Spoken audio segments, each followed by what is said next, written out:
jam wiyete mon bandiraɓe musidɓe tedduɓe hettiyankoɓe kam e yeɓiyankoɓe haalirde moɗon Pindi TV min gari yettinan ɗon kabaruji dottaɗi e ɗemgal pular taw kabaruji coftal ɓalli eɗen puɗɗoro eko yowiti équipe guindijo mo leydi Sénégal mo ganduɗa ene jogori ummade ɗo e lamorgo ngo Dakar ñalawma hannde o gam yabande toon to Benghazi to ganduɗa ko toon tigui Sénégal jogori huccodirde e équipe mo leydi Soudan ɗum koko yowiti ɗaftodiral kawguel mo windere woni coupe du monde 2026 balow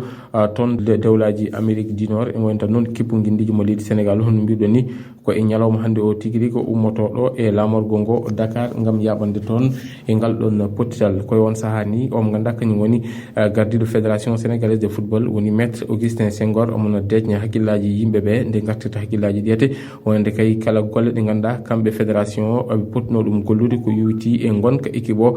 toon to Libye ha ɗum wawa gardude no hannirta niyete kanko hoorejo o fédération sénégalaise de football ko habri ɗum e haalirde musidɓe meɗen ɓe APS e woni tan noon kanko holliti wonde ni ma won yontere hannde ɓe ganduɗa kañumen goni membre de la fédération sénégalaise de football équipe nen toon gam wawde liggade eko yowiti e gonka fayodinka wonande kay équipe guindijo mo leydi Sénégal mo ganduɗa ene jogori yaɓande toon to ganduɗa kañum woni toon to Libye to ete gam ngal ɗon pottital ko yowiti e 5e journée des éliminatoires de la coupe du monde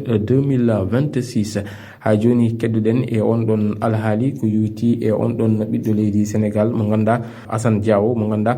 caggal nde waɗano convoqué équipe guindijo mo leydi Sénégal ene woni tan noon ɓe ganduɗa kañumen goni fédération espagnole de football hani e jayde tawatene toon to Espagne woni jayde lo Maracá ɓe kollitino wonde e wiide mabɓe Sénégal koko wujji Assane Diawo e juuɗe Espagne e woni tan noon ɗum noon addino kulhuli yoga e supporter uji équipe guindijo mo leydi Sénégal e wiide mabɓe kay beele so Assane Diawo fetti jogorani wonande caɗele wonande kippo guindijo mo leydi Sénégal e oɗo jamma belɗo noon en mbawi wiide fédération sénégalaise de football ɓayyini hono wonande kay on ɗon changement de nationalité wonande Assane Diawo o ɓe mbi noon kollitino wonde on ɗon changement de nationalité waɗi ni validé taw noon waɗi ɗum validé ko ɓe ganduɗa kañumen goni FIFA ɗum ko caggal nde wonno ɗaɓɓade gam waylude nationalité makko wontude nationalité mo Sénégal wona kanko tan Assane Diawo mo ganduɗa ko kanko ɗum ɗo on ɗon alhaali wonno concerné woɓɓe ɓe ɗiɗi woɓɓe kadi tatoɓe ganduɗa kañumenne noddanoma e on ɗon kippo guindijo mo leydi Sénégal ko wayno on ganduɗa kañum Ivan Diouf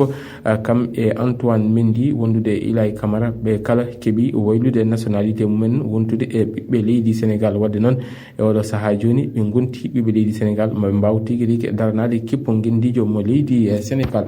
ha joni ko yowiti e alhaali kabaruji coftal ɓalli taw noon koko yowiti e des éliminatoires de la coupe du monde 2026 baɗo e nder dunde Afrique 5e journée o eɗen gandi won pottite bannode e ñalawma hanki o maɗum jokku noon ha e ñalawma hande o ma watta pottite ɗe ganduɗa hoorema kañumne ko pottite padade e nder dunde Afrique so tawi 16 heures yoni Sierra Leone ma huccodir équipe mo Guinée Bissau mo noon ko derby de l'Afrique de l'Ouest ha joni e on ɗon waktu 16 heures Zimbabwe ma huccodir e Benin Cap Vert kañum jaɓɓoto ko Île Maurice ɓeɓe ganduɗa kañumen goni Malawi ma won hakkude muɗum e Namibie Angola ma ya jillu toon to Libye huccodirde équipe guindijo mo leydi Libye mo ganduɗa ko on saaha ɓiɗo leydi Sénégal naji kono ɗo ete keblo kippo guindijo mo leydi Sénégal woni Aliou Cissé jogui oɗo saaha Gabon wonata ko hakkude muɗum e Seychelles Gambie ma huccodir e leydi Kenya so 21 heures yoni